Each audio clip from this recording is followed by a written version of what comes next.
Labas bičiuliai. Tai jeigu jau atėjai pasižiūrėti video, tai paspausk like mygtuką, paspausk subscribe mygtuką. O mes dabar varom pas draugelį, atiduosim microSD kortelę ir tada jau važiuosim su jumis galbūt kavos į Trakus ir prie to pačio pakalbėsim. Ar įmanoma vis dėlto išlaikyti iš pirmo karto A kategorijos egzaminą? Ir ko tam reikėtų? Tai va dabar ieškau Domino picos. Turi būti kažkur po dešinę pusę. Ne, buvęs čia tai neįsivaizduoju. Kur jinai čia randasi, kodėl čia visi stovit, nesuprantu. Nesuprantu, kodėl čia visi stovit.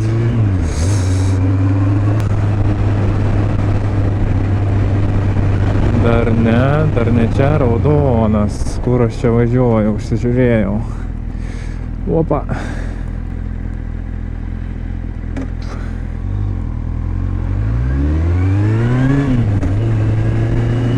Eurokos, Domino, pagaliau radom, be navigacijos. Čia neturiu dekliuko telefonui, tai negaliu jį čia gražiai padėti, tai kišeniai guli. Tai šiandien be navigacijos. Stovi jau frajeris. Stovi frajeris. O baba. Nu ką, viskas. Atidaviau kortelėje. Jau antrą kartą iš jo gaunu pakvietimą varyt į Zakopanę, Slovakiją, Čekiją su mocais pasivažinėti 5 dienom. Na, bet yra kurie nelabai leidžia man ten važiuoti. Tai tikriausiai, kad nelėksiu. Bet pasiūlymas labai viliojantis. Tikrai būtų daug turinio.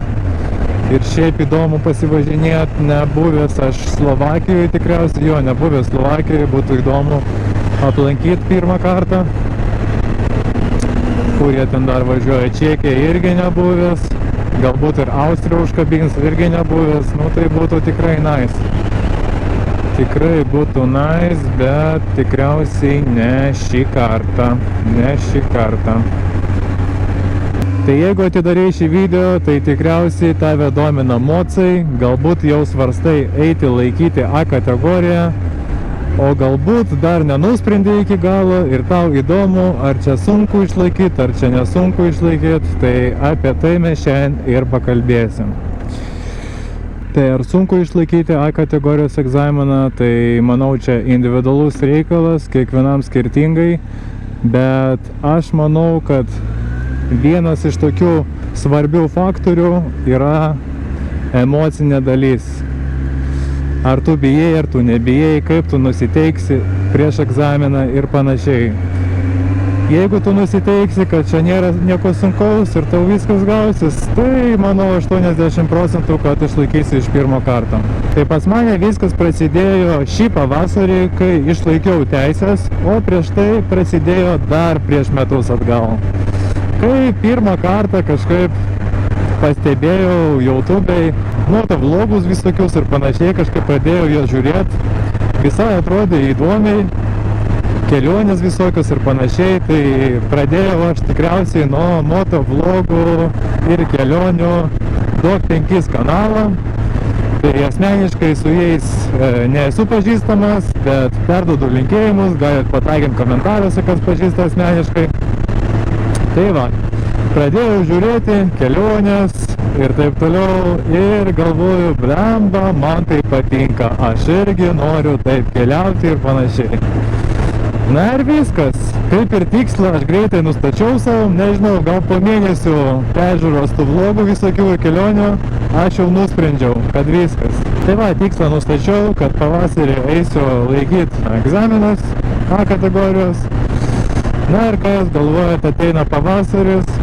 Ne, meluoju, pavasaris net neatėjo. Pas mane buvo gimtadienis spalio mėnesį ir man gimtadienio proga padovanojo tą kuponą, kur galiu eiti ir mokytis A kategorijos. Na tai galvoju, gal aš jau nebelauksiu ir varysiu, rudenį išlaikysiu. Tai atėjau į tą mokyklą, užsiregistravau. Tai ten iš viso yra 5 valandos važiavimo. Jeigu neklystu, jo, 5 valandos. Tai aš net pusę valandos buvau praleidęs. Tai realiai pas mane buvo praktikos 4,5 valandos ir tai viskas truko realiai savaitę. Tai aš per savaitę visą kursą praėjau. Na ir viskas, iš karto užsiregistravau į regitrą, teoriją išlaikyti, nes laikiau iš karto A ir B, kad būtų kartu, tai ten buvo 35 klausimai. Aš maždaug skyriau teorijai gal kokias 10 dienų po 4-3 valandas per dieną. Bet taip nusekliai, man atrodo, net kiekvieną dieną. Jo, nes tiesiog norėjau greitai išmokti, išlaikyti ir pamiršti.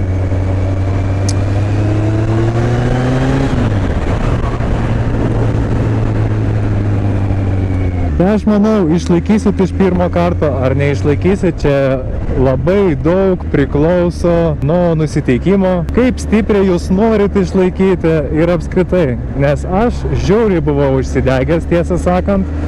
Kai jau tikslą pastačiau, kad noriu moco, tai jau viskas. Čia pas mane buvo, wow, aš turiu išlaikyti, aš žiauriai noriu, aš išmoksiu visko, ko reikia, ką tik išlaikyti iš pirmo karto. Mano instruktorius per pirmą mano pamoką jau pasakė, kad nu to jau kažkaip aplenkė jau programą. Nors ėjęs ten laikyti, pirmą kartą ant moco atsisėdau iš vis savo gyvenime. Esu važinėjęs tik su motoroleriu gal 2 valandas per visą gyvenimą jaunystėj. Ne su dviračiais važinėjau, ne su motoroleriais ir panašiai. Tai va, kaip suprantu, čia labai daug priklauso nuo nusiteikimo ir kaip stipriai tu to nori. Tai jeigu labai stipriai norit išlaikyti ir pasiruošę mokytis, tai manau, čia jokių problemų jums tikrai nebus.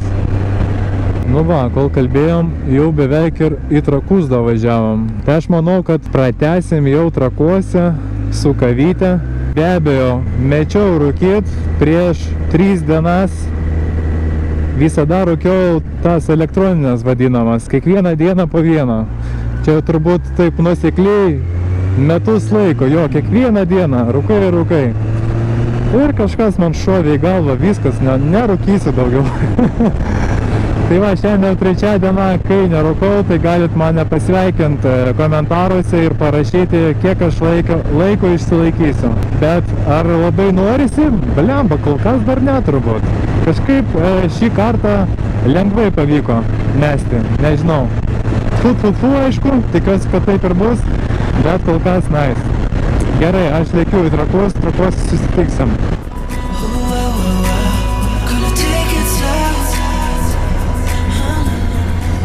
Nu va, lygtais nieko baisaus, lygtais ten nelyja iš tų debesų.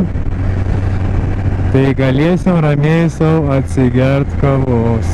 Šiandien buvo labai darbinga diena, tai nusprendžiau, blemba, reikia prasivėdint. Ir prie progos dar su jumis pakalbėsim. Beje, hebrytė, norėjau jūsų paklausti, kol važiuojam kavos. Ar jūs mokat už parkingą su mocais? Ar bent kažkur jūs mokat? Nes aš dar nei vieno karto niekur nemokėjau ir jokios baudos negavau, nežinau. Ar čia mocams privilegijos tokios, ar jų tiesiog nebaudžia, neįsivaizduoju. Parašykit jūsų patirtis komentaruose žemiau. Būtų labai įdomu paskaityti, ar čia man vienam taip sekasi, ar čia visiems vienodai. Tai va, paskutinius kartus, kai buvau Trakuose, tai vieną kartą čia stačiau, tiesiog. Ir kitą kartą ten stačiau. Tai to jums parodysiu, nes ten šiandien ir važiuojam, ten ir paliksim mocą. O, va čia.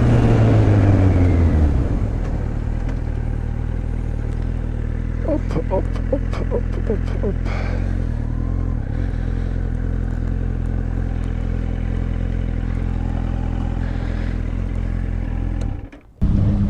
Nu ką, tikiuosi girdisi gerai. Kavytę turim. Super. Tai ką, turbūt laukiat atsakymą iš manęs. Ar įmanoma iš pirmo karto išlaikyti A kategorijos teisės? Tai mano atsakymas tikrai taip. Nes aš gavau šitą kuponą, kur man padovanojo. Nuėjau mokytis praktikos kol mokiausi praktikos, mokiausi dar ir teorijos, tai realiai per tą savaitę ar ten 10 dienų, kiekvieną dieną po 3-4 valandas skyriau teorijai. Tai išlaikiau iš pirmo karto teoriją. Tai va, 10 dienų teorija yra ir galbūt dar praėjo 3 dienos maks, nuėjau į regitrą vairavimo egzaminai. Ir va taip išlaikiau iš pirmo karto. Buvo galbūt 3 ar 2 nekritinės klaidos buvo. Tai 2 klaidos buvo už posūkio neparodymą. Ar buvo sunku? Ne, visiškai nebuvo sunku. Čia tiesiog viskas, manau, priklauso nuo noro. Jeigu labai nori, labai užsidegęs, kai aš buvau, tai man ten išvis viskas easy buvo. Tai aš turbūt per 2 ar 3 čia maks, bet man atrodo per 2 savaitės aš išlaikiau teoriją egzaminą A ir B ir išlaikiau vairavimą A ir B kartu. Ir čia viskas per 2 ar ten 2,5 savaitės. Tai kokie galėtų būti patarimai iš mano pusės, kad išlaikyti iš pirmo karto? Tai manau, kad tiesiog reikia lankyti pamokas visas, įdėmiai klausyti, stengtis, nestresuoti, būti atsipalaidavusiam. Na ir nepamirškite apie teoriją. Ir reikia teorijos mokytis. Bent savaitę, 7 dienas po 3-4 valandas kiekvieną dieną. Ir tada jau žiūrėkit pagal rezultatus, kiek surenkat ketose. Jeigu turit virš 8 vidurkį, tai jau ir galite į regitrą varyti. Tai va, manau, iš mano pusės tiek, turbūt. Jo. O jūs galite dar komentaruose pasidalinti, kaip jums sekėsi laikyti egzaminus, kas jau išlaikęs. Ir galbūt savo patarimus kažkokius komentaruose irgi parašykit, tikrai padėsit kitiems. O aš dabar važiuosiu atgal į Vilnių, bet važiuosiu pro kitą kelią, čia aplink varysiu. O čia. Ten įdomesni keliukai, nėra jokių ten tų vidutinio greičio matuoklių, savo ramiai galima prasilėkti. Nes ten tai važiuoju 90 va su viena ranka, labai nuobodžiai. Tai jeigu bus dar kažko įdomaus, tai prisijungsiu, parodysiu, o aš lėkiu į Vilnių. Čiau. Beje, turbūt jums dar nesakiau, kodėl pas mane praktikas 4,5 valandos gavosi, o ne 5 kaip turi būti. Tai viskas labai paprasta. Aš tiesiog netyčia B kategorijos egzaminą užsiregistravau ne tą mėnesį. Galvojau, užsireginau lapkričio mėnesį, o gavosi, kad spalį. Man žinutė ateina prieš dieną turbūt. O pas mane tą pačią valandą dar pamokos vyksta A kategorijos. Pusvalanduką anksčiau atėjau ir turbūt valandą anksčiau išėjau. Jo, tai va, bėgom iš pamokos, iš karto į B kategorijos egzaminą. Na ir viskas, ir ant greitųjų išlaikiau iš pirmo karto irgi. Tai va. Gerai, lėkiu aš į Vilnių.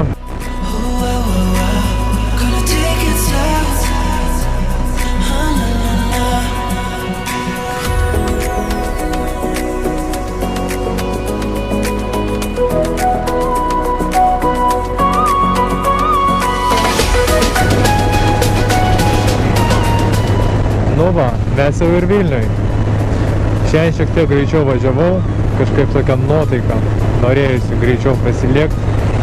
Tai šiandieną manau tiek, taip trumpai.